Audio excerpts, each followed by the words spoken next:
कभी कभी मन में बसे लोग कितना शोर मचाते हैं मन के भीतर, मानो कह रहे हों कि हमें आज़ाद कर दो इस कैद से, निकाल फेंको अपने दिल से। तुम्हारी तड़प, तुम्हारी उदासी हमसे देखी नहीं जाती। कितने आतुर होते हैं वो हमसे दूर होने के लिए, और ठीक इसी समय हम स्वार्थी हो जाते हैं। जो हमसे दूर होना चाहते हैं, हम उनको दिल में कैद कर लेते हैं, और जीवन भर उनकी चीख पुकार, उनका चित्कार, हमें छोड़ जाने की उनकी छटपटाहट अपने भीतर महसूस करते रहते हैं। इतना ही नहीं, कभी कभी तो ये दर्द इतना बढ़ जाता है कि आंसू तक निकल आते हैं, मगर हम स्वार्थी बन ये सब कुछ सहते जाते हैं। क्योंकि वो हमारा प्रेम है, इसलिए हम उनको खुद से दूर नहीं जाने दे पाते। मगर सोचने वाली बात तो ये है कि क्या वास्तव में हमको उनसे प्रेम है?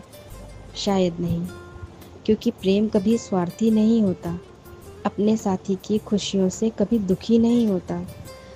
तो फिर यदि वो हमसे दूर होने में खुशी महसूस करता है, तो हम दुखी क्यों हो जाते हैं?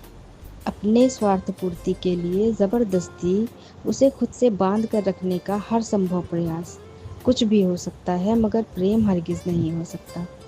इसलिए हमें आज़ाद कर देना चाहिए ऐसे लोगों को, अपने दिल से, दिमाग से, जिन्होंने हमारे प्रेम की कीमत नहीं की, जिनको हमारे मन में बसने से घुटन महसूस होती है, जिनको हमारा प्यार बेड़ी लगने लगा हो, और जो हमें छोड़ जाने के लिए बस एक मौके की तलाश करता बैठा हो। ऐसे लोगों को मन के भीतर से खींचकर स्वयं निकाल फेंकना चाहिए, और अपने खाली हुए उस मन को अपनी ही किसी योग्यता से भर लेना चाहिए। क्योंकि स्वयं से प्रेम करने वाला व्यक्ति कभी किसी और के प्रेम के लिए नहीं तरसता। और रही बात किसी को जाने देने की, तो जब तक उसे जाने नहीं दिया, वो वापस कैसे आएगा? सच्चे प्रेम का एहसास दूरियों से महसूस होता है, और जिसको दूर रहकर भी एहसास ना हो, उसका जीवन से चले जाना ही बेहतर है।